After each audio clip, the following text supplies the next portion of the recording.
The last stylebender was submitted in his grudge match against Dricus du Plessis at UFC 305 on Sunday, his second consecutive loss for the middleweight strap. It marked his third defeat in the UFC, after losing his title to Sean Strickland at UFC 293 in a stunning upset. However, the 35-year-old is still the third-ranked middleweight in the UFC, 15th on the pound-for-pound rankings, and remains a huge threat to his division. As his City Kickboxing teammate Carlos Ulberg told RNZ, "Write Adesanya off at your peril. The UFC love him. He's exciting.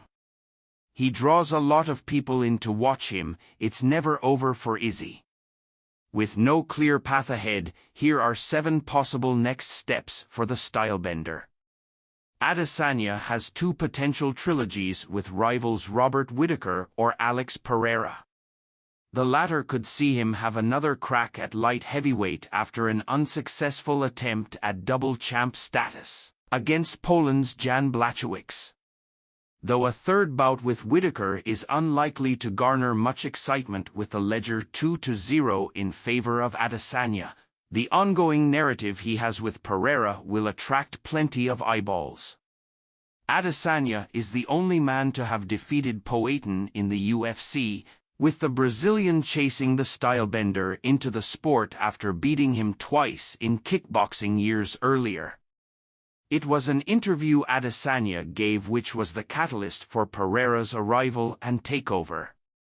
Referencing the fact Pereira would repeatedly post videos of the fight where he knocked Adesanya out, the stylebender said, "He will be sitting in a bar one day saying, 'I beat that guy one time.'" The words prompted Poatan to the UFC, where he quickly became the company boogeyman, winning both the middleweight and light heavyweight titles within 2 years. With the MMA scorecards reading 1-1. Another showdown could spark an epic career comeback for Adesanya if he could slay the monster once again. As the company's cash cow, Adesanya is unlikely to leave the UFC for its rival promotion. But having already started to lap the middleweight division prior to his title loss, some fresh competition could reignite Adesanya.